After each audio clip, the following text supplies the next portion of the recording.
Chris, we're live. We're actually early by a few more seconds here, so I thought, hey, let's get the conversation going while we're getting people warmed up and good to go. As I always start off the night, how's your week going? It's going great. Yeah, a quick trip to Calgary. Met with a brand new bookkeeper, which we're going to be Live tomorrow with Diana. It's Yeah. pretty excited about that. Yeah. Do you want you talk about first your experience with her, and then I'm going to run through what we're going to discuss tomorrow with the bookkeeper, Diana. Oh, I guess starting off with, oh my gosh, like the stuff I've been doing is fine, but the fine tuning that she's going to be able to provide me, so I know exactly where I'm at, is what excites me, and what a great personality and interaction with her. She has this drive to teach her clients, this is what I need you to do, and this is why I need you to do it. And you know what? I felt like it's grade 1 where it is, and I'm gonna get right up through to grade 6, and then get up to where I can graduate. And that graduation is boom. I give her what she needs, and she's minutes at this stuff. She's lightning fast. I handed her 2 great big. Banker boxes. Banker boxes. There you go. I gave her these 2 banker boxes, and she gave me a little compliment. She said, "Hey, you're pretty organized." So your receipts are in the right place in the banker's box, as opposed to just throwing in. I'm not a shoebox receipt keeper, so maybe that'll be the difference. I'm sure we have a few shoebox people in our Facebook group. So yeah.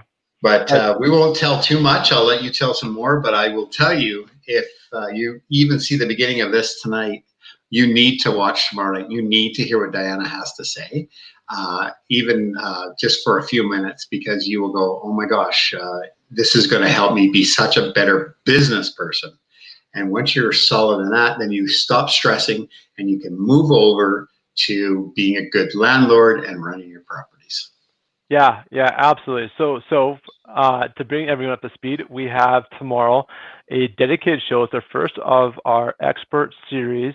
So a dedicated resource coming online to help us out, all things related to landlording. In this case, it's all about bookkeeping for landlords.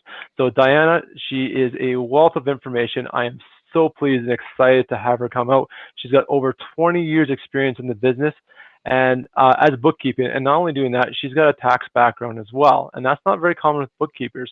So she's a very experienced, knowledgeable, wealth of information individual. We're going to talk about, do you need a bookkeeper for your business? If you do need a bookkeeper for your landlording, what do you look for, the benefits, and we're going to answer your questions along the way. So if receipts and paperwork and all that part of the business kind of give you goosebumps or your skin crawls, you don't really want to deal with it, this is probably a good conversation to be a part of, because we're going to really answer some questions and allow you to make an informed decision whether or not you need a bookkeeper, and if you do, how to go about getting the right bookkeeper for your business. So that's tomorrow. Tonight, though, we've got a group of lovely, experienced landlords on our panel tonight. It's actually going to be one of the most diverse panels we've had so far. We've got our first out-of-province landlord from beautiful Regina, Saskatchewan. We have a fellow named Andrew that came in. I'm not going to reveal too much more, but yeah, he was recently featured on CTV News. He's doing something really cool to help out tenants and landlords over there, and actually it's going to be across the country. So he wanted to come out and talk to you guys about what he's doing and kind of get your guys' feedback. So there'll be some opportunity there as well.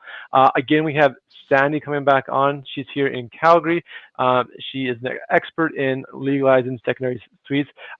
Last I count, I think she's already increased her number since we talked last time. She's over 30 times that she's legalized suites here in Calgary. So again, a wealth of information there. Also a very experienced landlord as well. And then last but not least is a good friend of mine, Kunal, up in Edmonton. Kunal is a very active real estate investor.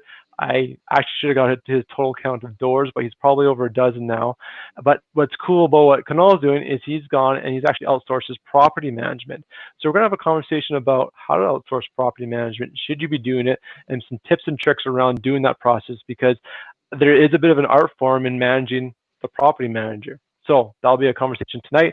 As well as always, we got some questions lined up for you. So let's get our guest on. It's already 4 minutes past, and let's have some fun. So here we go. We've got Kunal from Edmonton. Hey, Kunal. Oh, hey, how are ya? Doing great. Pleasure to have you. We're excited to have you on the show tonight. Thank you so much for having me. Happy. Yeah, cool. And I'll give you guys each a second to introduce yourselves as well. So we've got Sandy. Hey, Sandy. Hi. Hey, perfect. Thank you for joining us again and sharing your time tonight. We appreciate it. And then our first out of province landlord, Andrew from Regina, Saskatchewan. How's it going, Andrew? Hello. Thanks for having me on, MacKenzie. Yeah, absolutely. So for the folks that haven't met our guest speakers tonight, we'll do a quick roundtable. Kunal, we're going to start with you up in the top right. Give us the 30-second pitch of who you are. Yeah, I'm a pharmacist. I still work full-time as a pharmacist, and I started investing in real estate back in 2016 as a fix and flip investor. But now I focus on long-term properties. Most of my properties have basement suites, and but what I always say, I invest in cash flowing properties. Like basement suite properties are not just the only properties I hold. I hold some others too, but there has to be good cash flow for me to holding it in my portfolio. What I'm working on right now is just growing my portfolio with collaboration with some good joint venture partners, and also getting into the development space where we're going to be building some new purpose-built rentals in Edmonton. Very cool. Awesome. Well, thank you for the share, and thanks for being on the show, Kunal. We appreciate it. All right, Sandy, fill in the gaps that I missed. Tell us a little about yourself. Sure. My name is Sandy Fransham. The investor side of my business is Fransham Properties, and the tenant-facing side is Calgary Houses for Rent. I have been investing since 2006, full-time since 2008. In my former life, I was a high school math teacher. And I was joking with the guys before the show that I traded students, and I now have tenants. I can crunch numbers, except they have dollar signs in front of them now. They're more concrete. So we partner with investors to purchase long-term buy and hold rental properties. I specialize in bungalows here in Calgary, all with legal basement suites. So that's my kick, and I love being able to use the word legal now, because anybody who knows the Calgary market knows that that's been really, really tough until just recently. So yeah, I'm experienced with landlording and with having a team to help me manage these properties and working with investors. And yeah, got a couple kids on the side that we like to play in the mountains a lot. That's about me. Awesome. Love it. Okay, great. And then Andrew, tell us a little about yourself, and we'll probably dive in the first topic about what you're doing over in Regina and how you and me kind of came in contact. So. Absolutely. Thank you very much, MacKenzie. So yes, I'm Andrew Tait. I started as a landlord in 2009. My background is I'm a director of marketing for an engineering consulting firm. It's my day job. But really where we're going with this is, I've got about 6 doors. I've had a number of good tenants over the years. I've had a number of bad tenants over the years. And this most recent experience that got picked up by CBC, CTV, Global, the Leader Post, was just one of those stories that I'm sure many of you have gone through, which is a tenant absolutely trashed a place. And I just thought there's got to be a better way. There's got to be a system of connecting good tenants and good landlords. Because I know as many as we've had horror stories, there are some really great tenants out there. But how do you pick them out from the weeds? Is it, a credit check good enough? The references, well, they can be forged, or they can be, fudged. Are they as solid as they could be? And so really what it came down to was this idea of bringing rentals into the 21st century. You've got Uber, you've got Airbnb, you've got these mutual rating systems where the consumer, or the tenant in this case, rates the landlord, and the same thing where the landlord rates the tenant. The idea being, hopefully there's a little bit of social engineering there, where people, knowing that there's this rating system out there, and it's going to affect either their ability to rent a place or their ability to find a good rental, that they're going to want to be better behaved, that they want to do their part and fulfill their responsibility. And so really that's the ultimate goal. It's not necessarily to punish, bad tenants or to punish bad landlords. It's to really have the cream of the crop rise up and have those people be highlighted. So where we've sort of started with this, and it's a multi sort of different phased business approach, is we've got a listing system. So just like you posted to Kijiji or Rent Faster or any one of those different services, We've also got a sort of a back-end suite of services similar to what you'd have for a property manager, so on Buildium or Propertyware or Appfolio. But we're going to have that more targeted to what I would call the smaller investors. So people between 1 and 10 doors who maybe can't commit to the financial resources of a larger system like that want to play around with a couple of tools to help them improve how they're being a landlord. Mm-hmm. We're going to have that suite of portfolio services for them. And then really what we're building on right now is that core of our system, which is the mutual user review system. So landlords rating tenants, tenants rating landlords. We're trying to design the system to be as fair, fact-based, trusted and verified. So one of the things that we've already got developed in the back end is a way for people when they log onto our system to submit their photo identification. And we've got a software system that'll evaluate that photo ID and correspond it with the information that you've uploaded into the system. So again, it's just one of those small little things to make sure that the person that is actually the name on that computer screen is actually backed up by this is a real person. Okay. So there's a lot of things like that, and we can get into how best to formulate that system, because obviously when you've got this kind of information out there, people automatically have a few red flags that go up and go, well, I don't know if I want, some tenant rating me poorly because I, charged them fairly for the damages that they caused on a move-out report, right? Or vice versa. So there's a lot of little things that we're actually hoping to interact with a couple of landlords to get their feedback, find out what information they'd be comfortable sharing, what information they'd like to get out there, and on the same side, if they're getting reviewed. Yeah, let's ask these landlords here. So let's get yeah, okay. I'm making sure I wasn't muted. So let's do a quick roundtable and just kind of we'll start with we'll start with Sandy up in the top corner there. Sandy, so if you had an opportunity, you're looking at adding tools back into your tool belt for being a landlord. What Andrew just kind of talked about, a peer review system for landlords and tenants. What's your thoughts on that? Do you have any initial concerns? What do you think the benefits are of that? And what's your initial thoughts, I guess, is probably the open-ended question.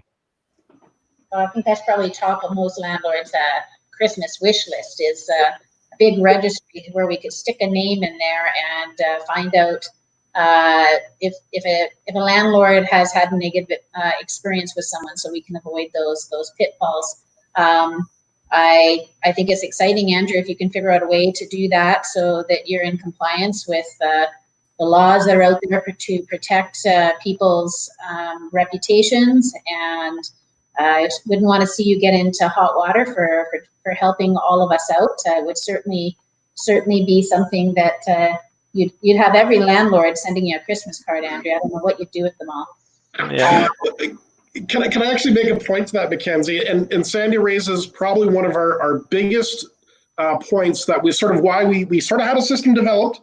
We were about to roll it out with the launch of our website, and we kind of went, you know what, let's take a step back. Let's see if we can get some more user feedback, and also to make sure we're on the right side of the law. So as most of you landlords know, a general list with just, bad tenant names that go onto this list is technically illegal in Canada. I know there's landlord groups all across the country that have these lists out there, but when you're talking about forming a professional corporation that's going to have a professional system, that's going to have a user rating system, we've got to make sure that we're abiding by the law. So some of the things that we found that put us in line with the law is, first of all, it's a mutual system. It's also got a dispute mechanism. So before the posting goes live, you have to enter the tenant's information, and that your review goes to the tenant, and they're allowed to counteract that with whether it's receipts or photos or documentation. They can add comments to it. So those are the types of things that we're trying to really fine tune to make sure that it is honest, transparent, and level across the board. We're not trying to gang up on tenants. We're not trying to beat up on slumlords. We're trying to make it a fair and honest system as possible. So I think, Sandy, you're right on the money. It's one of our first thoughts is, how do we keep this thing legal? Because there have been, more bigger lists that have been shut down. I know, for example, in Saskatchewan, there was a list that had, probably almost close to 1,000 names on it at one point. And that list got kiboshed by the province for exactly those kinds of reasons. I'm going to dive in here. Kunal, I saw you give the thumbs up and doing some head nodding. What's your kind of thoughts on what Andrew's explained so far? So I would say definitely this is amazing. I think it's going to help a lot of people in terms of, that system that you have where you can really vet and make sure that people have the opportunity to dispute.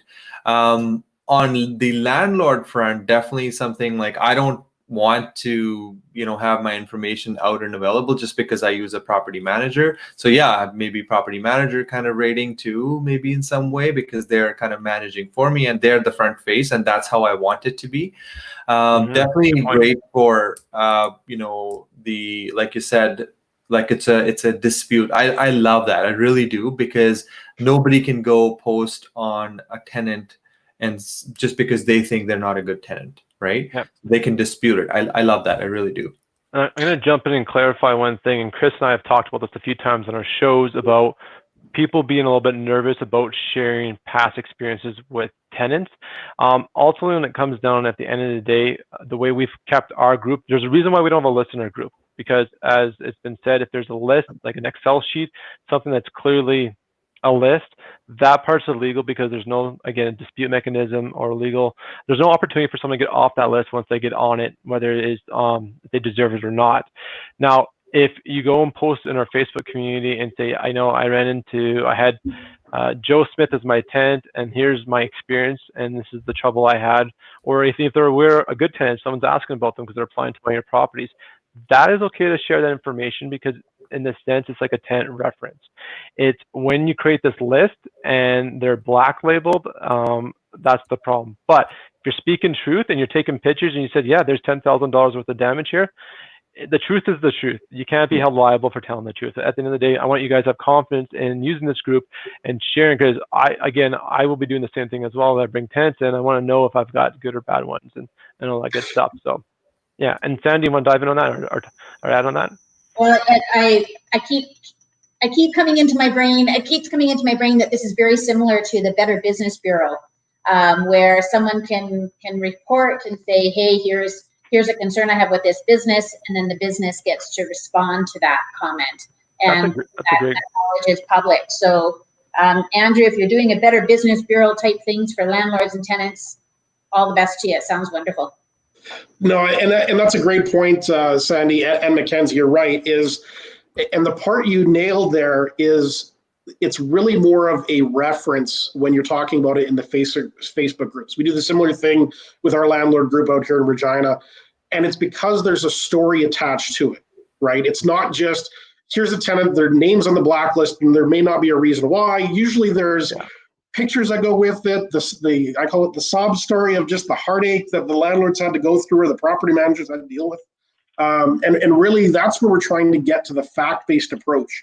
So, for example, if a landlord is going to be reporting on a tenant behind the scenes, so it's obviously not public information, but they're going to have to prove that that tenant was, in fact, their tenant. So whether it's a copy of a lease agreement or something along those lines. Similarly, if a tenant's going to be reporting on a property manager or their property, they're going to have to prove either through a utility bill or a copy of their lease that they, in fact, live there.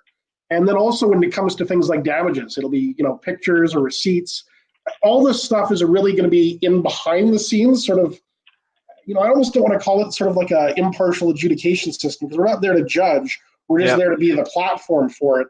But at the same time, you want the comments that are being reflected publicly backed up by supporting evidence. So, whether it's like a Twitter blue check mark or something along those lines.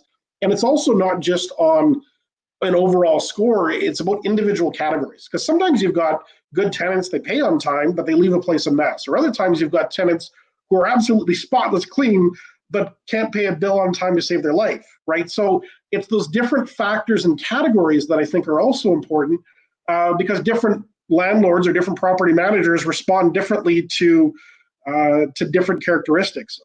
For example, myself as a landlord, because the cash flow has been pretty decent, I'm not as particular if I've got certain tenants. I don't think she's paid on time once, but she's been there for 3 years. But at the same time, she's probably messier than I would typically ever like, right? So you can help to match based on certain criteria between what a landlord is really looking for and the other characteristics. So in a quasi sort of like dating system algorithm of the different characteristics would make what makes up a good landlord or a good tenant. Totally. Chris, do you got any thoughts on this? I want to kind of get your opinion on this. So if you had a peer review system in place, do you see that being part of your business model, or what's your thoughts on that? Well, yeah, having any kind of reviews on this stuff is great. Our page, the way we have it set up, MacKenzie, of course, is I'm actually just went searching while we were talking for somebody who's asked something, and there was one here that says, "Hey, does anybody know about this particular person?" And the comments are up, and then there was some twists and turns to what was going on, and people are offering advice, and that's what we want out of the page. Is we want everybody's experience to give that landlord the best chance to do what they can. So having some kind of peer review, or I guess, Andrew, what you're going to have there is you're going to have to be doing a lot of vetting, I'm sure, to keep your like Sandy said, a little bit out of hot water there, because you got to have both sides of the story, I would think. Yeah. No, absolutely. The other thing was you talked about your system of, you posted it to the group. Well, the problem I ran into with my last tenant that caused, I think it was almost $8,000 in damage, was I had checked her name against the Regina landlord group. We don't have a full out Saskatchewan one, really. We've got, Moose Jaw, Regina, Saskatoon. So she'd had a bad review in the Moose Jaw one. Right. So I'm thinking something that goes nationwide and eventually North American wide. You also capture, good information or bad information about tenants that are moving between different cities, especially with the way COVID and, the downturn of the energy economy out in Alberta. You've got people that are moving between provinces. How do you capture that information? Are you going to be along to every landlord group across the country? Yeah. Probably not. It's a lot of information to sort of track and follow. But if you can have a system like this that spans sort of the geographical borders, I think it'll help landlords right across the country. One of the great things about our group now is that because we're becoming so big within Alberta, we're having, you see little announcements of somebody say leaving Fort McMurray or leaving Grand Prairie. They'll put an announcement on, so-and-so is leaving this area, and basically not a great experience, anticipated heading to Medicine Hat or Red Deer or Rimbey or wherever, and the flag is up. So all of a sudden this name comes across the table and people are aware of it. And quite often you'll get a little note, "Hey, thanks, they just called me." Yeah. And one of the key things I want to focus in on here is it's not, we always tend to go to the negative, right? We've all been burnt. We've all had these terrible experiences. I also think it can be very much a positive thing as well. I've had some great tenants, ones that I've written personal, letters of reference. They end up moving off to the UK. They're now back in Regina. I've had people that have been married in my places, had kids in my places. And at the same time, I know that if they're moving in out of my place because it's only a 2-bedroom and maybe a 3 or a 4-bedroom because they got more kids, it's nice for them to be able to have that background history of a record of them being a great tenant so they can find another great place. And so I think as landlords, we'll almost sort of compete. Like if you know somebody is a really good tenant, are you likely to maybe drop your rent by, a couple bucks a month, or maybe let them move in, say if they're looking for September, but you've got the place open vacant now, would you be willing to hold a place for them? There's a lot of those kind of things that if there's really good tenants out there, I think us as landlords are more than happy to be accommodating if we know that they're a vetted and good tenant. And so I think that there's an incentive there for tenants to be that much better. Yeah, and I'll give you the flip side on that. Pick it up, not mute. There's good landlords out there, and I want my competitive advantage out there to showcase why a tenant should rent for me. I already go out there and here's a pro tip back out to the audience is I do my own Google listings as a landlord. So I've got 5-star reviews, history going now back to 2016. So, you want those advantages out there. So it's two ways. If I can use your tool to showcase the quality of service I provide, then I'd be interested in using that service because then I get advantage for being a good landlord. So if you can find a way to tie in that motivation, Andrew, I think you're onto something. We're getting about a third of the way through the show. So Andrew, I know you had an ask about maybe getting a beta tester or a sample of landlords. If someone wants to reach out and talk to you and maybe help you refine your product, how can they get a hold of you? Yeah, so you can either email me directly at andrew.p.tait@gmail.com, or feel free to go to our website, which is listed there down below. Go to our contact request form. and just follow them through that way that you're interested in being on our Landlord Advisory Council. So again, Cool. we're going to be reaching out to some landlords to really pick their brains about what they want to see in terms of the different criteria, some of the challenges, some of the things that maybe you're worried about, so we can overcome those worries. Because really, it's a system that landlords are going to be using. So why not, landlords and tenants, but specifically, as relating to landlords today, why not design it the best way possible? And I think with feedback from your group, seeing how helpful you all are within your group there out in Alberta, it's really truly inspiring to see. So if we can capture some of that positive energy and get some good feedback, we'd love it. So thank you. Cool. Awesome. All right. Well, let's flip a page here. So we got kind of a couple topics tonight. I know the one is we're going to talk about managing your property manager. So actually, all the landlords across this group except for me. Chris, have you outsourced your property manager in the past, or you're like me, do it yourself? No, I do it myself. I've got something. I'm retired, so I have a little more time to do it.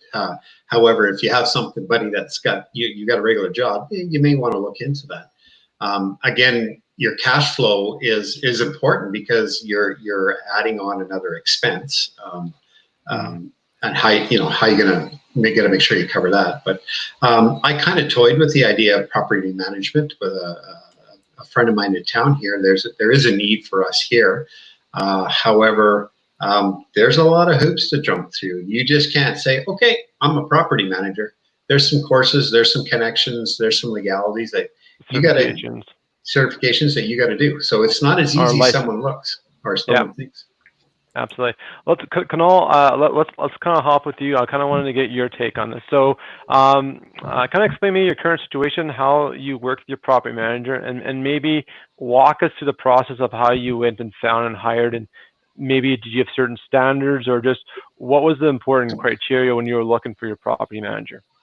For me, the biggest criteria was I'm going from 1 door to 11, all within a couple of months. I have no capacity. I still have the full-time job. So this came out of a need for me that I can't do this. I can't learn this fast enough to just, do it myself. And I'm still working full-time. So I figured that the best way and the easiest way to find someone is to ask around, ask other landlords, other investors who are working in my area.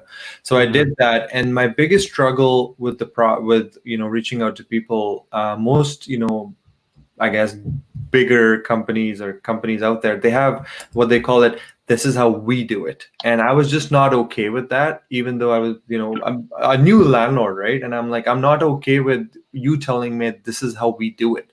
So I went and, asked other investors, found a few people, connected with a few people. And I went with the ones who were okay to adapting to what I want to do. So I was new, but I had done some courses. I did have an understanding of what is involved in property management. And I'm also a bit of a control freak, right? I mean, these are our assets and we care about them. Absolutely. Because, right? Our future, our family's future, everything depends on this stuff. And this is important to us. So for me, it was like going with someone who's more personable. They do a good job, but they are not licensed. I still pay the regular 10%, but they're not licensed. And that was the agreement I did with them, that over time you have to get your license, because otherwise I can't keep giving you more business. That's you're at risk that way for sure. Right.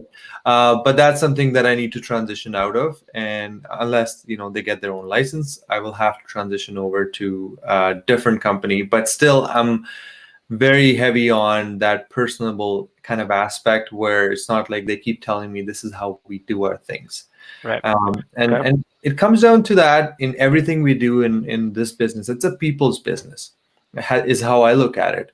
And I went with someone that I connected with for a property manager, and somebody I could, have a couple of beers on a patio with, kind of style, right? That's how I like to do my relationships and, friendships and partnerships and whatever. It's like, can I go out and on a patio and have a couple of beers with this person? If I can, I will work with them. If not, maybe I'll think about it. Okay. I know one thing too you mentioned to me as before we hopped on the show is you actually brought your own paperwork to the property management company. Correct. Yeah, I did. So, I brought the paperwork that I believed in. I knew that this works and this is what I'm happy with. And I gave them the stack and I said, this is what I want you to work with. And they were okay with that. And most bigger companies, most property management companies would say, I don't know, right? We have our own lease, we have our own thing we're comfortable with, and that's what we want to do. Okay. Yeah. All right, Sandy, you've been super quiet and patient in the corner. I know you actually outsource some of this in your own business, but it's your own part-time employee or a contractor. How do you run your show over there? Well, I can echo some of the things that Kunal said with, wanting things done a certain way. I'm a systems girl, and I definitely have ways that I like my business run. What's worked for me is I hire my own contractors who work solely for me, both with administrative assistants, leasing agent, property manager, and then I train them the way that I want things done. Okay. The great thing about doing that is I'm overseeing it all, but I'm not doing all the work myself. So I have a small team who work just on our properties. I've gotten myself to a sizable portfolio where I can do that. But even when my portfolio was smaller, I was able to hire people to take care of these properties and then train them my own way. So I, at the beginning I said the investor side of my business is called Fransham Properties, lack of imagination is my last name. And the tenant side is Calgary Houses for Rent, probably also lack of imagination there. However, very practical. I joke with my investors that Calgary Houses for Rent is my not-for-profit property management company because we do not manage other people's assets. We manage only the properties that are owned by us and our investors. Mm-hmm. So I charge back the exact cost of managing the properties to each property itself. That way I am overseeing the management. Kunal, you mentioned a little bit about having your property manager license, just like a mortgage broker, a real estate agent, property managers who are managing for several owners need to be licensed. I'm really lucky with my system because if I have a manager who I've hired to only manage my properties and they do not manage for any other investor, they don't need a license. So that opens up the market for me to a lot of potential employees. And it also, I have been very successful in hiring people who do not have background in property management, but have all the necessary skills that I consider to be required to be a great property manager, and then I train them from the ground up. So do you, a lot of what I'm hearing is you've got different folks doing different aspects of the business. You've outsourced or made them agents, but since they're not doing the full gamut, and again, since they're working for you and you have an interest in the property, there's no realtor or property management license required in this kind of process, just the way you've structured your business, Sandy. There's no property manager license required because they only are managing my properties and I'm the owner. So and they're working for you. They're working for me. Yeah. They're not managing many properties for different people, and I own all the properties. Okay. Some of them 100% and some of them with my investors. Okay. So that's why they don't need the license. Okay. Awesome. No, I just wanted to make sure we clarify that because those are some key details of why you would or would not get yourself into some trouble. Andrew, let's bring into you. Actually just recently hired a property management company. So maybe walk us through that process, some questions that came up, and then was there anything that you do differently, or what was most important coming out of that process that you learned? Yeah, no, absolutely. So one of the big things is obviously starting this new venture, Optimized Rentals. It's taking a lot of time and a lot of effort. And so I felt that in order to focus on growing this aspect of it, I needed to sort of offload the responsibilities of my rental property to a property management firm. Now, I previously had experience with a property management firm when I moved to Toronto for a couple of years. It was a less than pleasant experience. Just poor communication. Communication, I think, was the biggest one. Dealing with the owner of that property management company, great. Very responsive. We had great conversations, set up the expectations.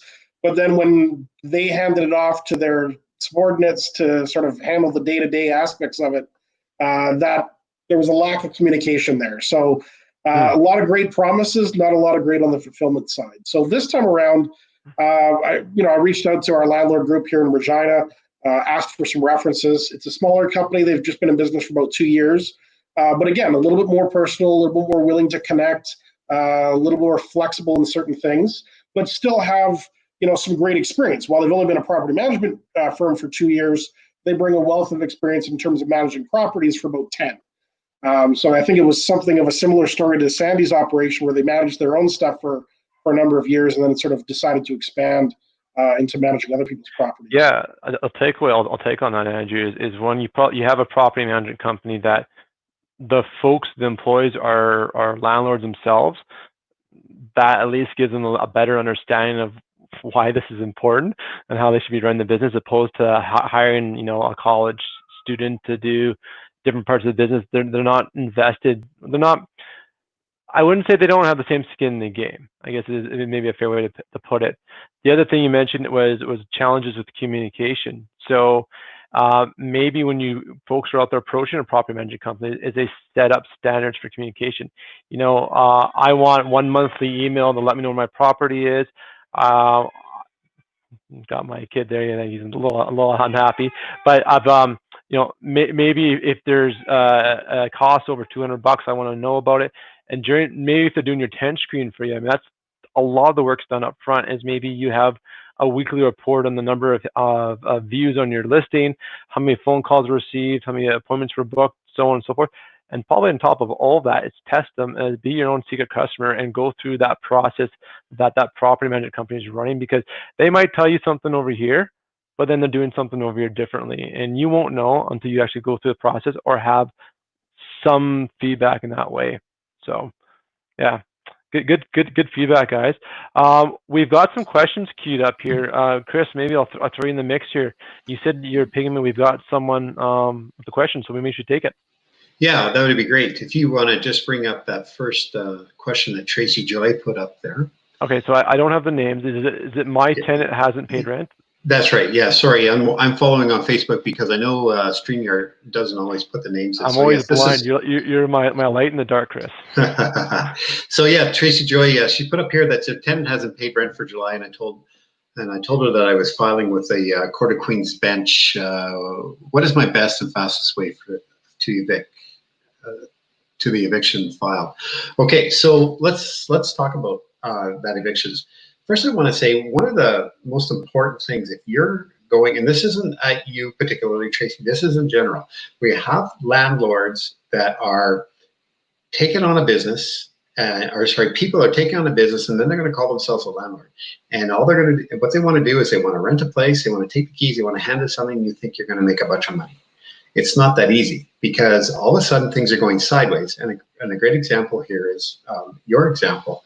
And where I'm leading to here is anyone in this business needs to download the Residential Tenancy Act and regulations. And you need to know that stuff. That is your Bible. That is the way business is done.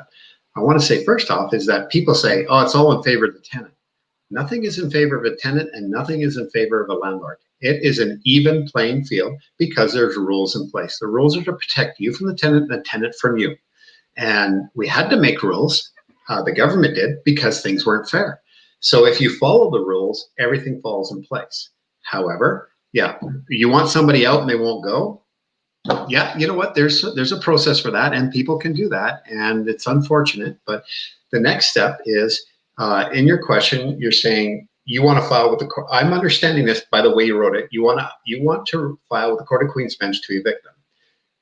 First off, my first question is, have you filed a 14-day eviction notice to them? Have you posted on there? And do you landlords know that it's not 14 days, it's actually 16 days? And you're saying, what? I thought it was 14. Well, 14 clear days. So the day you post it and the day they leave are the other 2 days. So there's 14 days in between, 14 clear days.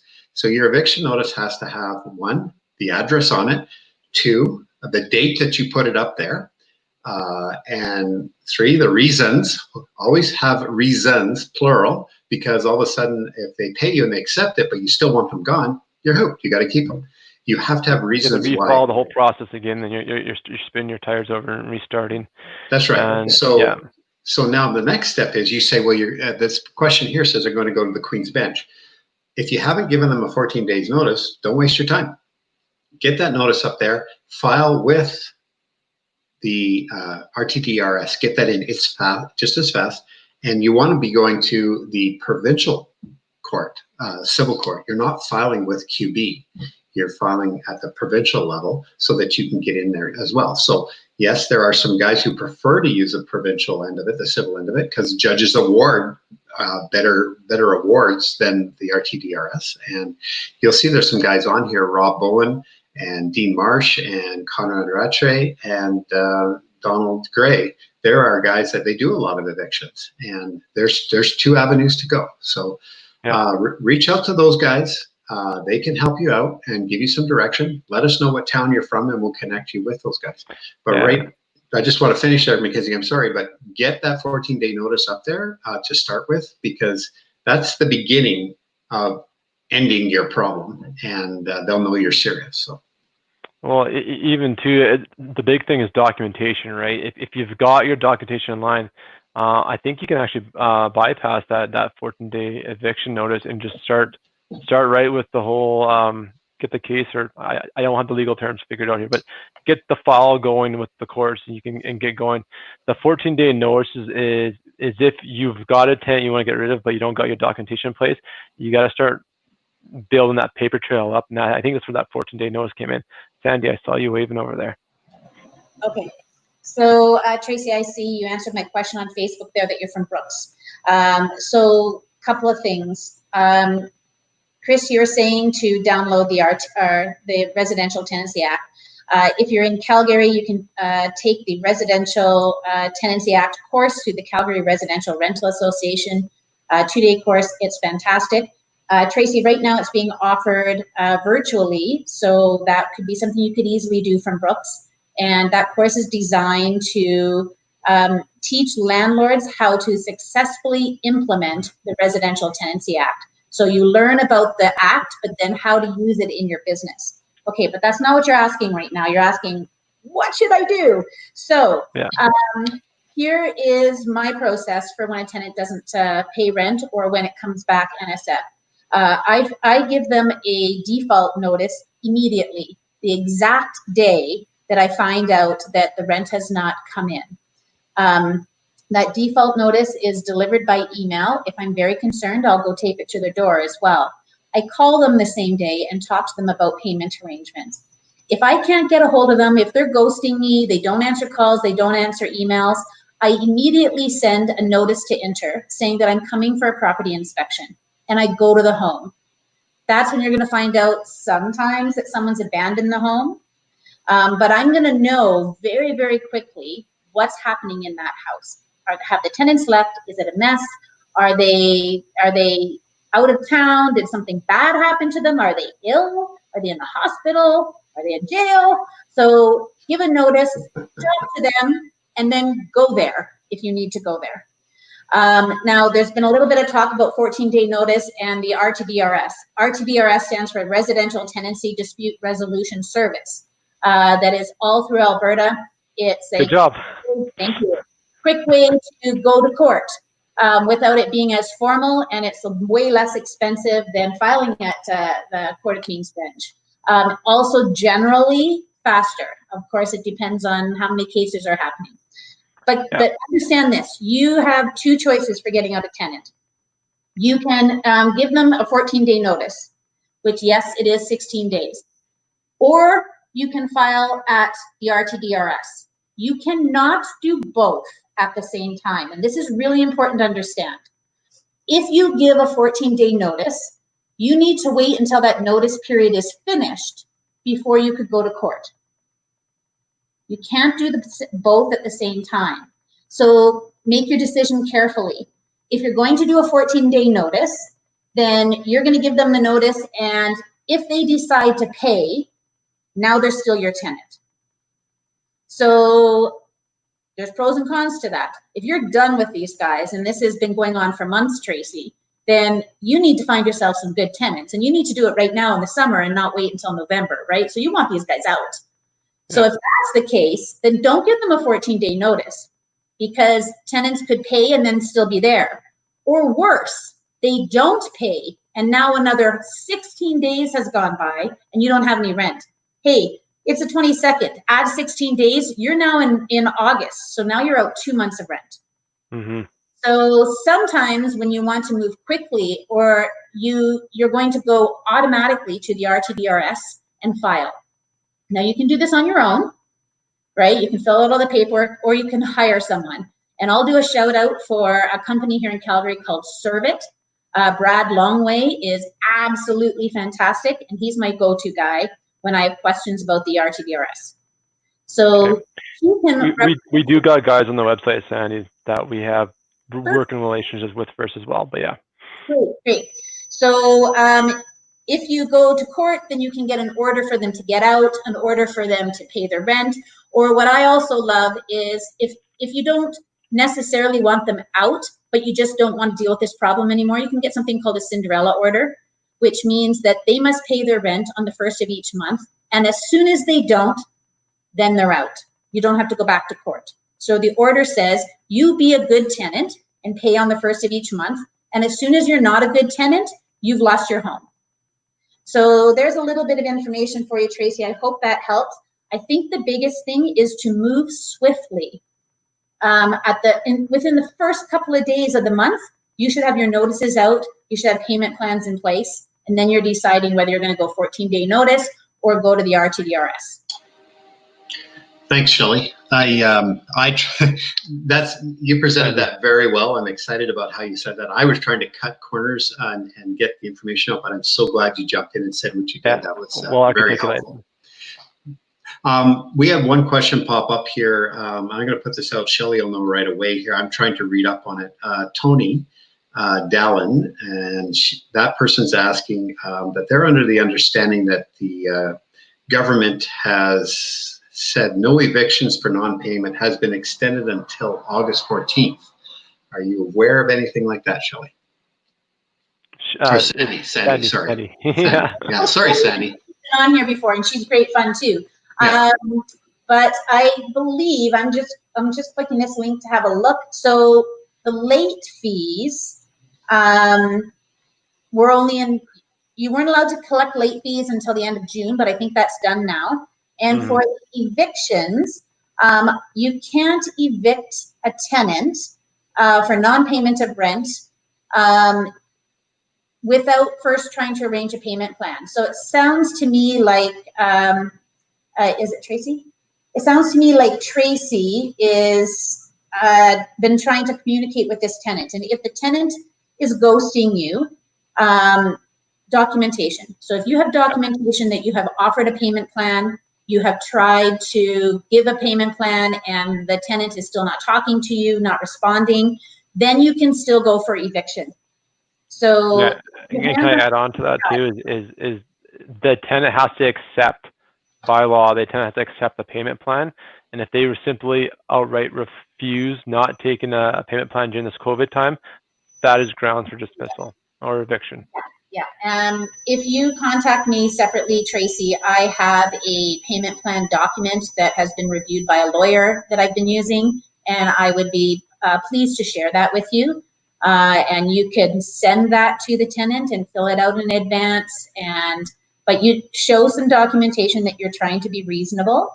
And if you're not, your hands aren't tied, you're not stuck with this tenant just because of COVID, they have to do their part, and that's to put a payment plan in place. Yeah. So, and who are you using again in Calgary? I should let you finish that. That was a shout out to the Servit, and who's with Servit there, Sandy?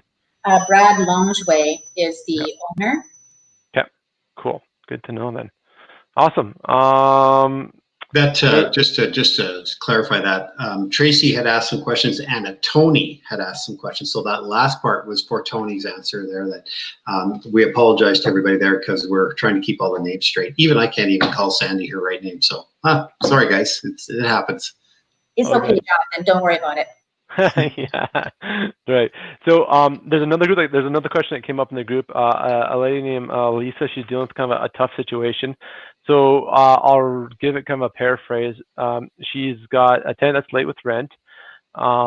They did do a move-in inspection, but the tenant never signed the move-in inspection. And now that she's about $3,500 behind in rent, they're late.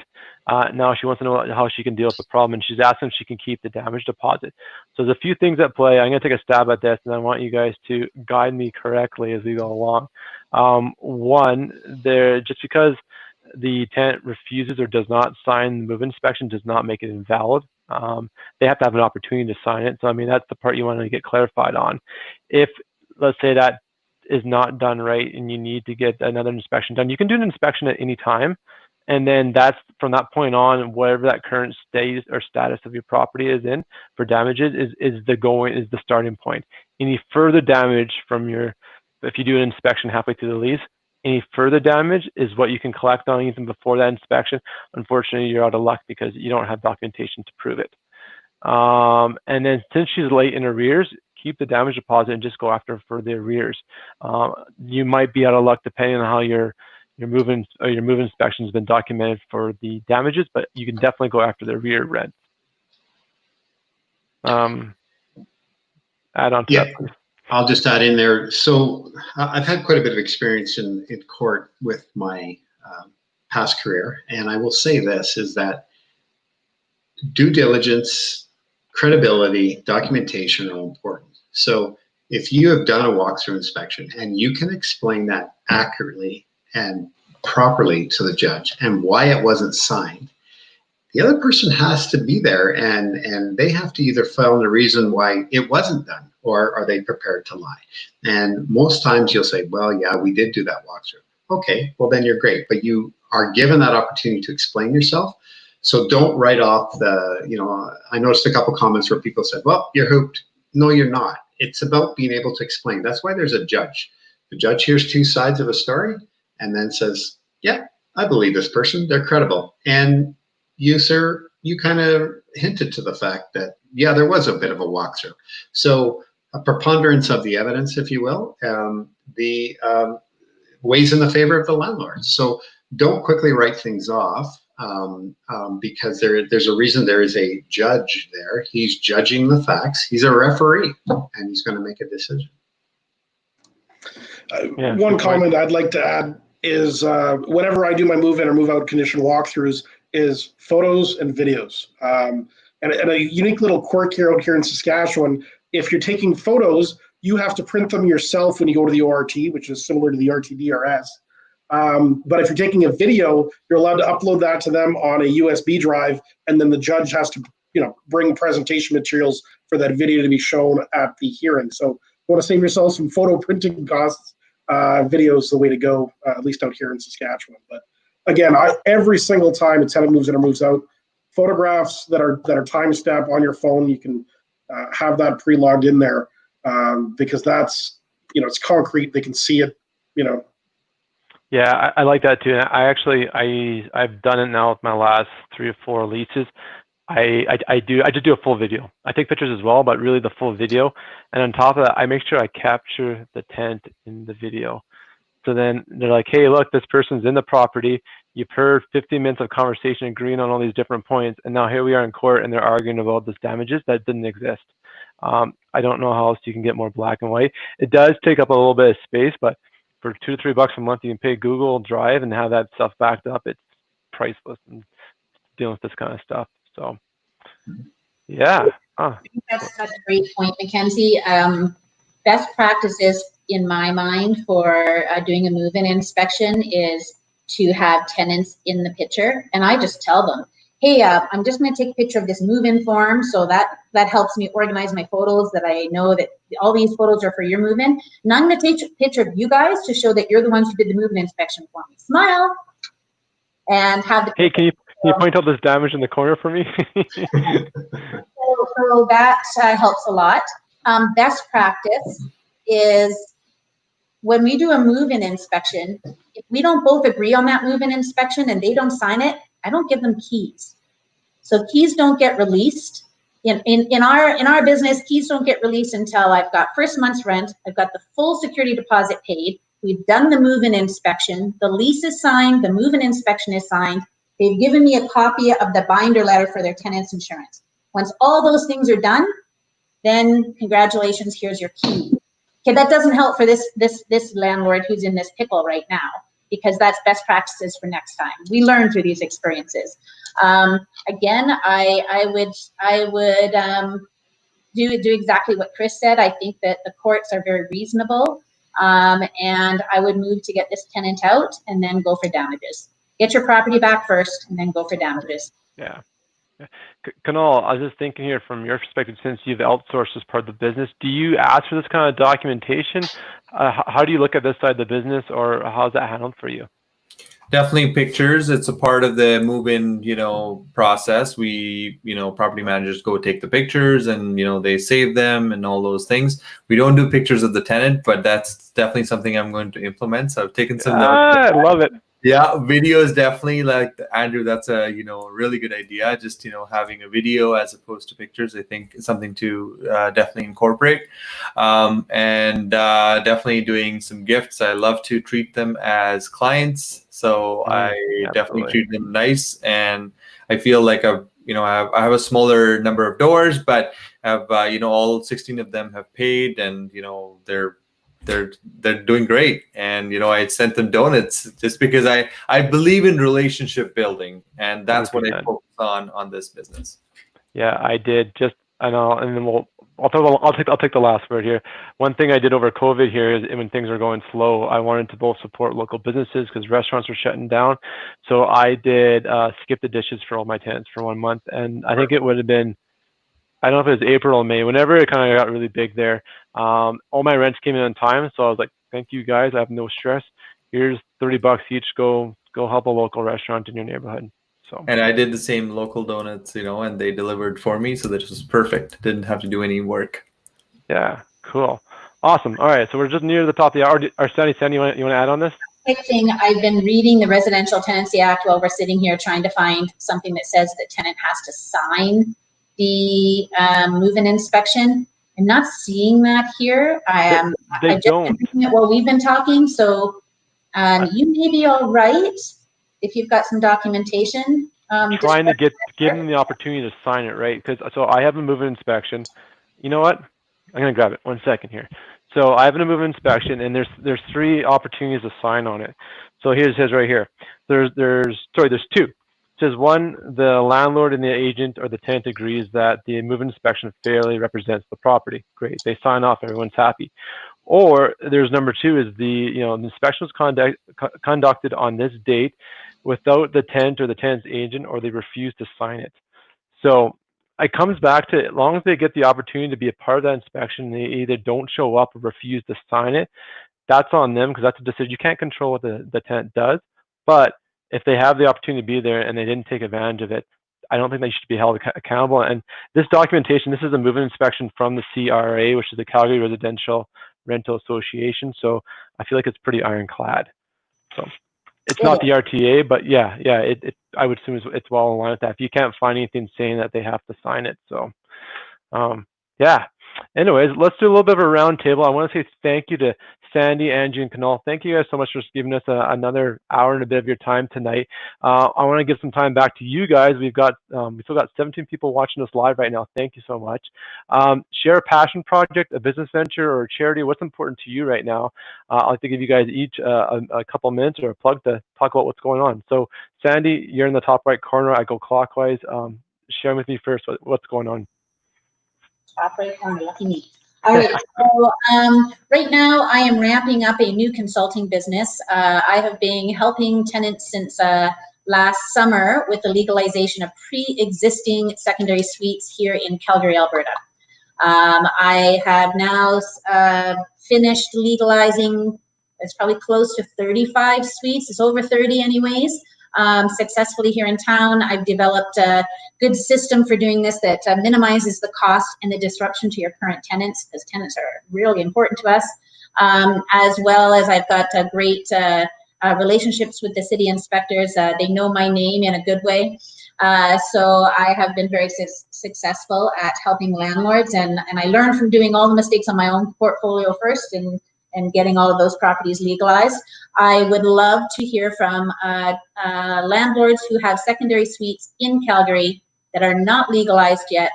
Let's get them legalized, secure your investment, and do so now while we're in this amnesty period with the City of Calgary. I can help. Reach out. Awesome. Thanks, Sandy. Andrew, give us your take, buddy. What's important to you these days? Well, I mean, I'm going to give the plug again for Optimized Rentals. So really, if there's any landlords out there that want to help shape how this review system is going to work, please go to www.optimized.rentals and get in contact through there. I really think, and hearing the feedback here today, this is a product that is absolutely needed in this industry. So really looking forward to getting that landlord feedback on how it should be shaped so we can overcome a lot of the objections and the worries and really help to shape this thing. So really appreciate your contributions that you do through that. Awesome. Thanks, Andrew. Kunal, last but least, what's going on? What's important to you? For me, I would say definitely somebody who's looking to, grow their portfolio or get started in the Edmonton market. I would love to help you out. Either it's, pointing you in the right direction or just supporting you. I live the life of life. I believe in giving more. Yeah, and I feel like, the more you give, the more you get. So definitely, just reach out if you're feeling stuck and wanting to grow your portfolio. Might be a joint venture, might be just telling you about a deal that I'm aware of. So, feel free to reach out. Awesome. Thanks, Kunal. Chris, I'll give you the last word here as we wrap her up. I guess the passion is what you and I have got started here, MacKenzie, and helping people out. So I'll just say, if somebody has an issue, drop me a PM, personal message, and, I'll help you through it. I know I've talked to a few landlords down off a ledge from my living room, not knowing what to do. And some of them are ready to throw the towel in and have nothing to do with their places. And you know what, just sitting and giving that another perspective on it and talking through the situation, because it's frustrations. And, I feel good about that. When someone says, I didn't look at it that way. Then you know what, you're back on the winning side again. So I enjoy that. It is time consuming. So if I don't answer you right away, it's not a big deal, but always there for you. Again, drop me that PM and I'll see what I can do for you. Actually, someone's going to write me after the show already. So I can see that. Yeah, I think Alan Gerald there. So okay, good. Well, we're going to wrap it up here. I've got a lovely 1-year-old crying in the background. So thank you very much for tuning in. We had a full hour. 17 people still watching. Thanks, guys, for your time. We'll see you guys next week, same time, 7 p.m. And again, tomorrow, if you're into bookkeeping and you are looking at optimizing your bookkeeping, we got a great conversation tomorrow around bookkeeping for landlords. So tune in 7 o'clock tomorrow. All right, guys. Absolutely. Night, everybody. Good night. Goodbye. Thanks. Good night.